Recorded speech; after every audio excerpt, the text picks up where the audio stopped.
Olá, tudo bem? A partir de agora começa mais um Universiência, um programa feito por TVs e instituições públicas de ensino superior nordestinas.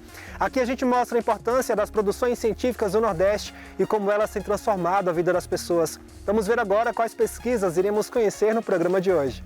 Pesquisadores da Universidade Federal do Ceará desenvolveram um aplicativo para contar a história de uma antiga igreja da capital cearense utilizando a inteligência artificial. Estudo feito por cientistas da Universidade Federal de Pernambuco é capaz de detectar adulteração de azeite, com o objetivo de proteger consumidores de práticas fraudulentas. Veja também, cientistas da Universidade Estadual do Sudoeste da Bahia, campus de Jequié, analisam a eficácia da atividade física para melhoria de sintomas depressivos em idosos. E ainda, vamos relembrar uma pesquisa da Universidade Federal Rural do Semiárido, no Rio Grande do Norte, que trabalha com o melhoramento genético das abelhas rainhas. Tudo isso e muito mais você confere agora no Universiência.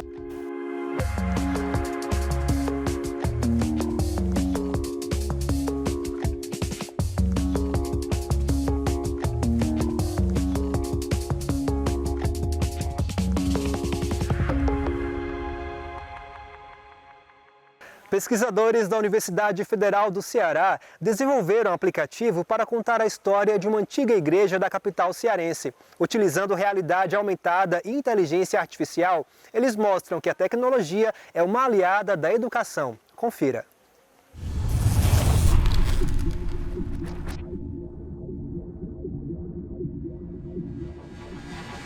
Uma capela simples em meio aos prédios cada vez mais altos da orla da capital cearense. Essa é a Igreja de São Pedro dos Pescadores, que resiste ao tempo e à modernização do bairro Mucuripe, em Fortaleza. Ainda no século XVIII, ela era apenas uma pequena cabana dedicada a Nossa Senhora da Saúde e erguida como forma de agradecimento ao controle milagroso de uma peste que atingiu a vila de pescadores.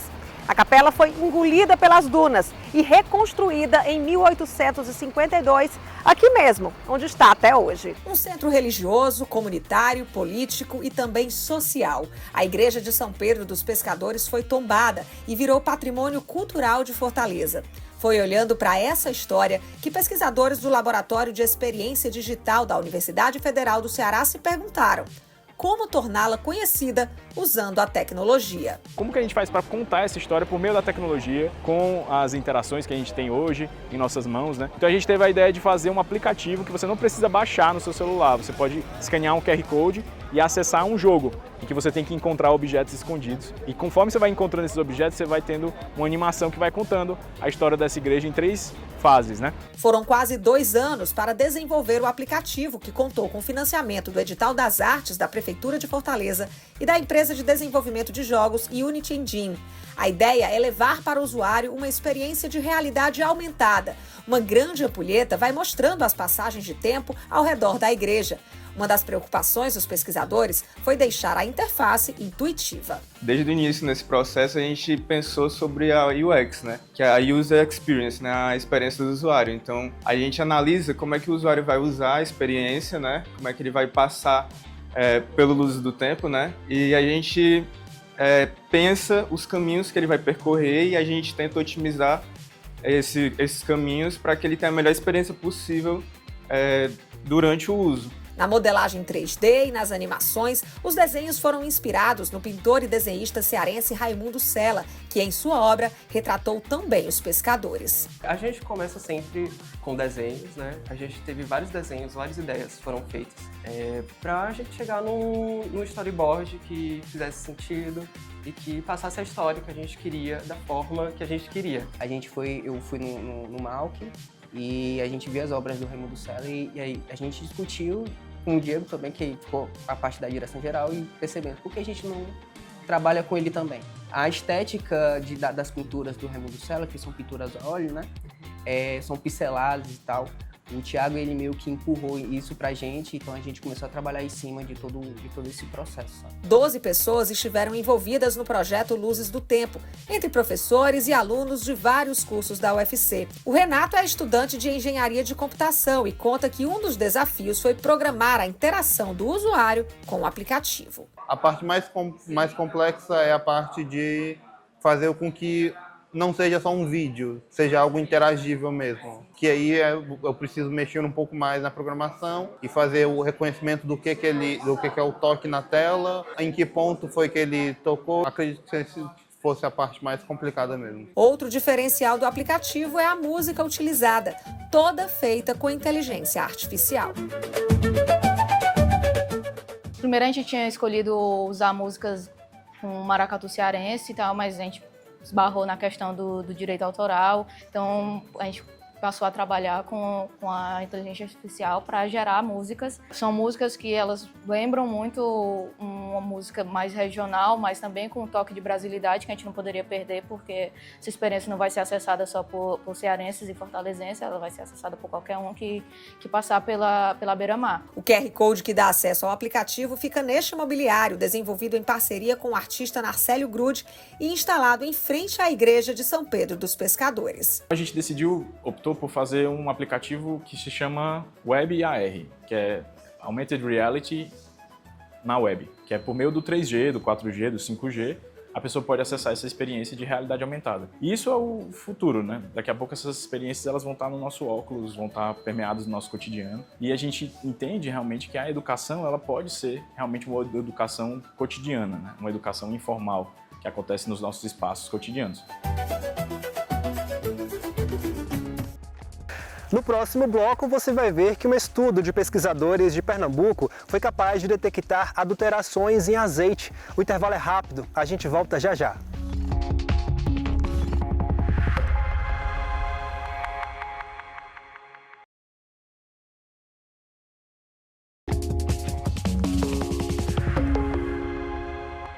Um novo avanço tecnológico para a segurança alimentar foi desenvolvido por pesquisadores da Universidade Federal de Pernambuco. A pesquisa é capaz de detectar adulterações no azeite, visando proteger os consumidores de práticas fraudulentas. Acompanhe.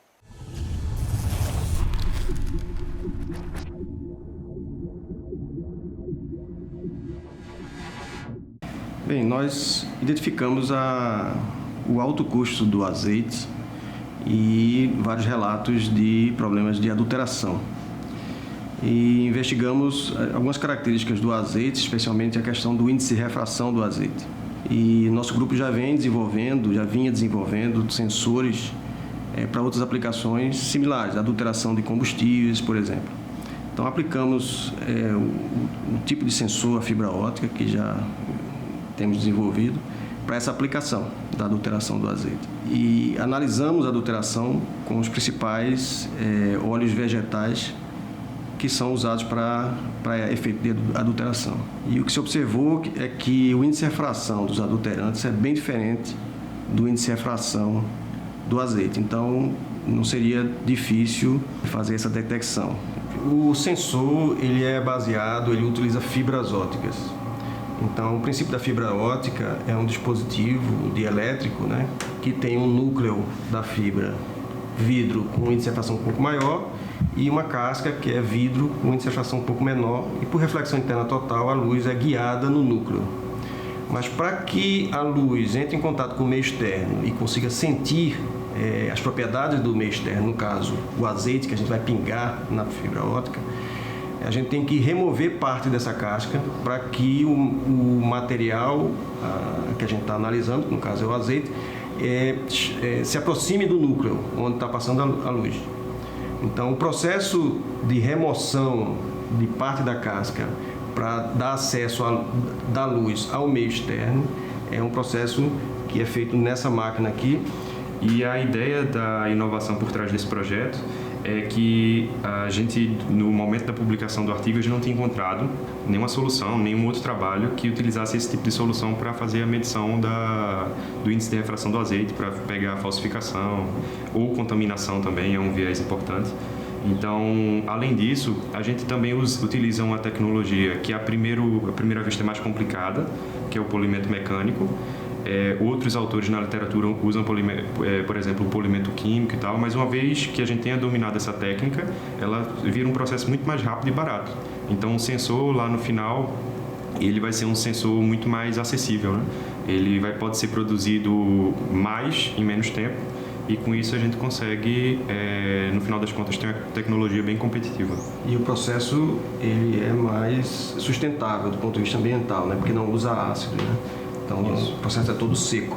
Então o processo que envolve ácidos ele gera resíduos. Então esse é um processo mais ambiental. Bom, aqui é uma versão simplificada que a gente construiu com fibra óptica de plástico para mostrar a interação da luz com o meio externo, que nesse caso é o azeite. E aí a ideia de escolher a fibra óptica de plástico também é porque por ela se propaga a luz visível e a gente consegue mostrar para as pessoas a interação da luz com o meio externo. O experimento é feito basicamente pingando o azeite em cima dessa região sensora e a gente faz todo o controle da mistura de azeite com óleo para gerar a adulteração em porcentagens definidas e com isso a gente consegue perceber através desses LEDs aqui se o azeite é adulterado ou não. Ele vai piscar em verde quando o azeite for puro e em vermelho quando ele não for. Então esse equipamento, esse protótipo que a gente vem desenvolvendo, ele tem uma dupla funcionalidade, mas principalmente para os órgãos de fiscalização e controle de saúde pública, né? O Ministério da Agricultura, por exemplo, que faz fiscalização nos pontos de venda da qualidade do azeite comercializado.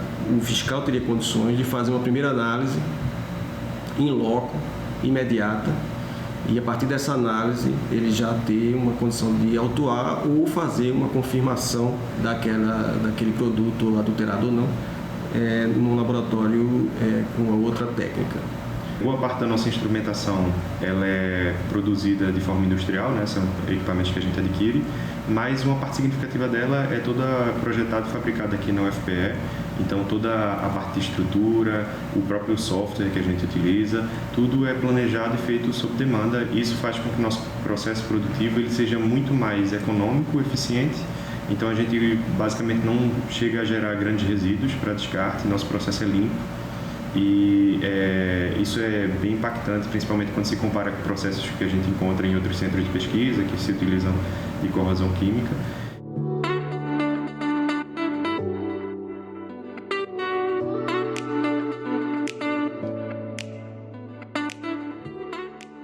Um estudo da Universidade Estadual do Sudoeste da Bahia, campus de Jequié, busca entender como a atividade física pode impactar positivamente a saúde de pessoas idosas. A pesquisa também analisa os impactos dessas mesmas atividades na saúde mental dessa parcela da população. Confira na reportagem a seguir.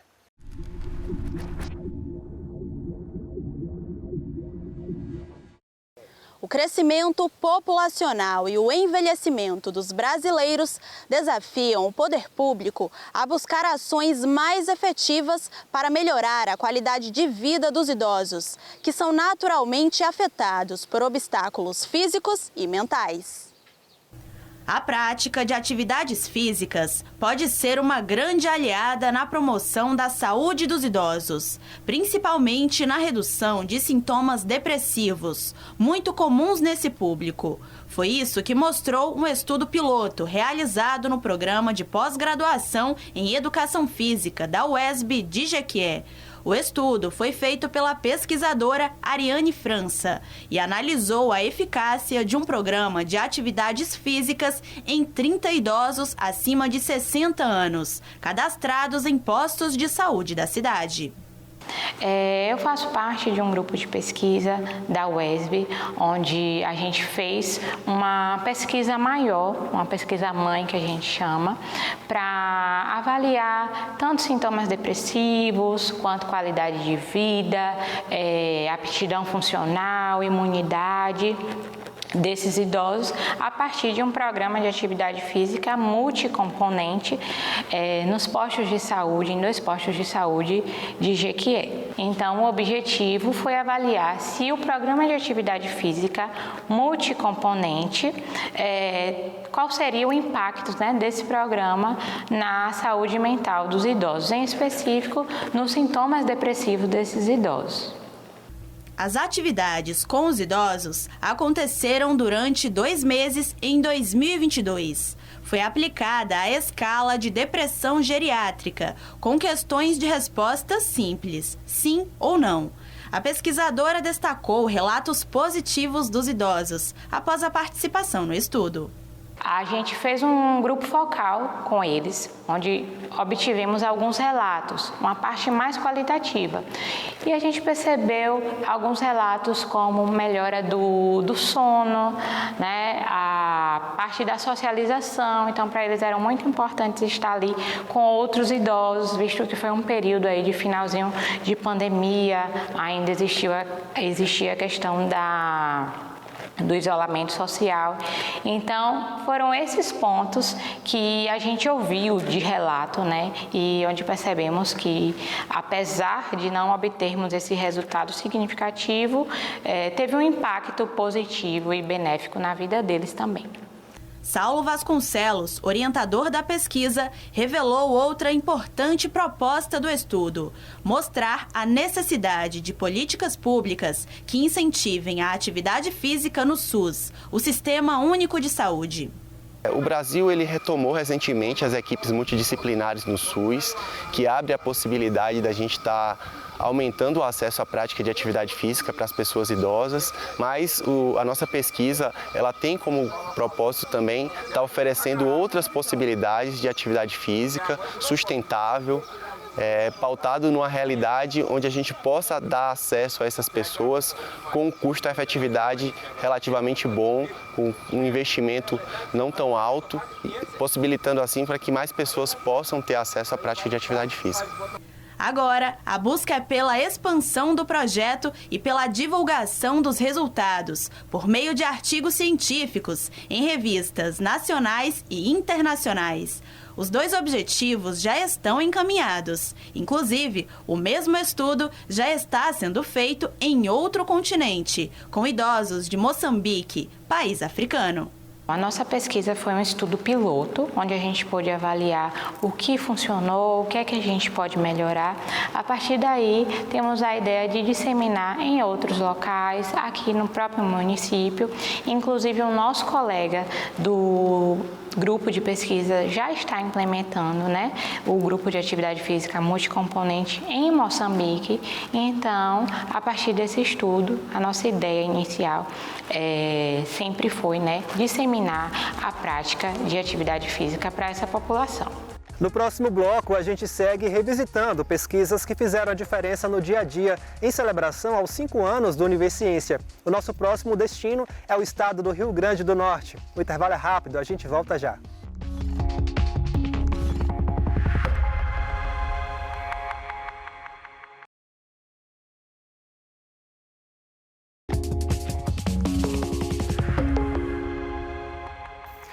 Em Mossoró, no Rio Grande do Norte, a Universidade Federal Rural do Semiárido trabalha com a produção de abelhas rainha. A pesquisa com o Banco de Rainhas é voltada para o melhoramento genético de abelhas conhecidas como africanizadas. A prática de introduzir essas abelhas geneticamente melhoradas pode aumentar em até 40% a produção de mel das colmeias.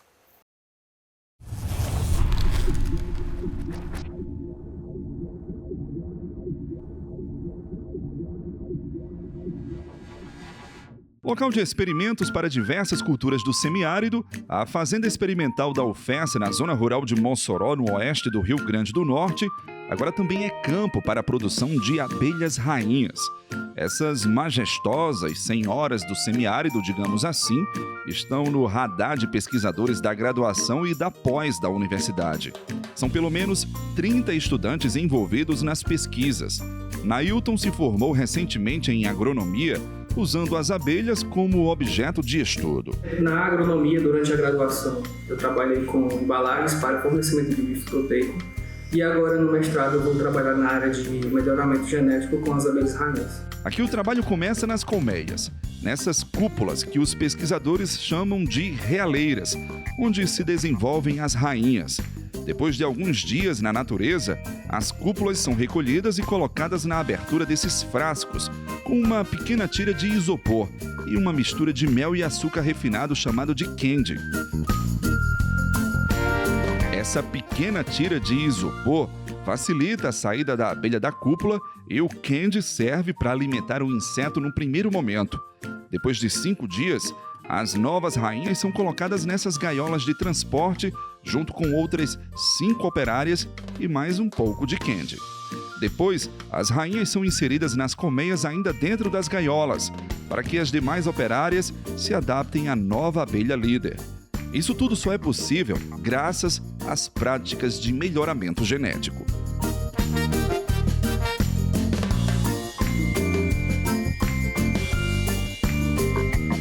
Dentro dessa área da apicultura existe uma diferença entre seleção genética e programa de melhoramento genético.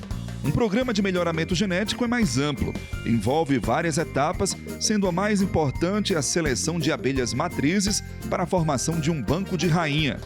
É isso que os pesquisadores estão fazendo na universidade. Uma seleção genética você envolve uma característica só. Você vai se basear na performance desses, vamos dizer aqui no caso da gente aqui das abelhas, e pode ser uma seleção massal. O que é uma seleção massal? Você tem um universo, um plantel de colmeias e você vai selecionar que mais produz. Um programa, ele é mais amplo, ele demora mais tempo e também é mais oneroso e custoso, inclusive para a manutenção. Lucas é aluno do doutorado do Programa de Ciência Animal da UFESA. Nessa área de melhoramento genético, ele seleciona o sêmen dos zangões de abelha por meio de uma técnica chamada de criopreservação. A gente faz uma avaliação prévia de como está os aspectos dos espermatozoides, como a motilidade, a viabilidade desses espermatozoides, e depois a gente vai para um processamento para congelação desses espermatozoides, desse sêmen, desses espermatozoides, e depois leva eles para o nitrogênio líquido, o qual ele fica submerso a menos 196 graus. O trabalho acontece no Laboratório de Conservação de Germoplasma Animal, mantido na UFESA e coordenado pelo professor Alexandre Rodrigues. A pesquisa de Lucas pode ser considerada pioneira por fazer esse tipo de seleção de sêmen em abelhas africanizadas dentro do bioma da Caatinga. Os resultados já começam a aparecer. Durante o mestrado do Lucas, nós fomos investigar a parte reprodutiva dos machos dos zangões de abelhas, no intuito de a gente caracterizar o sêmen desses animais e verificar se existiam diferenças em relação ao período seco e período chuvoso. E de fato a gente observou que durante o período seco existe uma queda de qualidade espermática nesses animais, uma queda bastante significativa que se reflete numa menor capacidade de fertilidade. E dando continuidade a esse trabalho, para tentar resolver essa problemática, nós iniciamos os experimentos de doutorado do Lucas, que correspondem justamente à tentativa de formação de um biobanco, onde a gente vai criopreservar o sêmen desses zangões, no intuito de, no futuro, utilizar esse sêmen para a inseminação artificial de rainhas, para que a gente tenha, então, aumento de produtividade das abelhas também no período seco. Esse trabalho no laboratório e no campo reflete a necessidade de selecionar novas rainhas para a produtividade da colmeia, o que, consequentemente, pode aumentar a produção de mel para o apicultor. Você trabalhar com rainhas novas, só em você substituir a rainha, você já tem um aumento pelo menos de 40%. Isso na produção de mel, né? E se você faz a substituição de uma rainha nova e com melhoramento genético, você pode duplicar essa produção. Segundo dados da Confederação Brasileira de Apicultura, o país conta atualmente com 350 mil apicultores e com potencial de ter muito mais. Por enquanto, esse trabalho de produção de novas abelhas na fazenda da UFESA acontece por demanda externa e também para suprir os experimentos. Mas com esse envolvimento de pesquisadores e parcerias firmadas, como no caso do Laboratório de Germoplasma, uma coisa é certa: o horizonte da apicultura está iluminado com abelhas rainhas e operárias mais produtivas para o mel e para a polinização nas fazendas de frutas da região.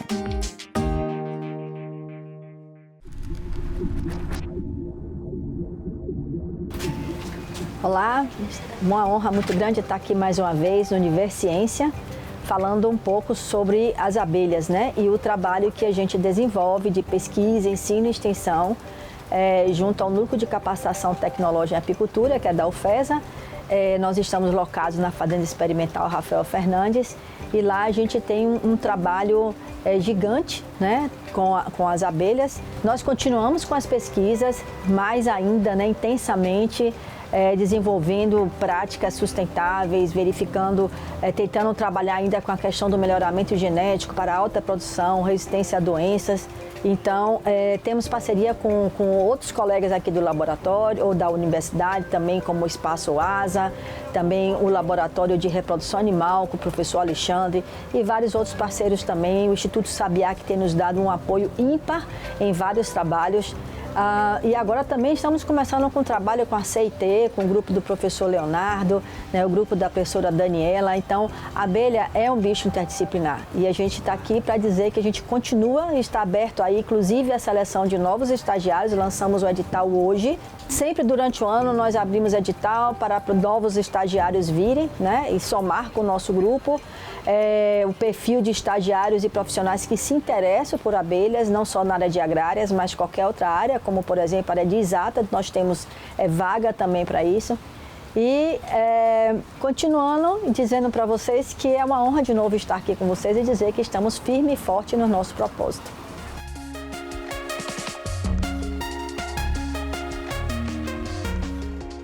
O Universiência de hoje fica por aqui. No próximo programa traremos mais pesquisas inovadoras para a gente conhecer o que tem sido produzido nas instituições públicas de ensino superior nordestinas.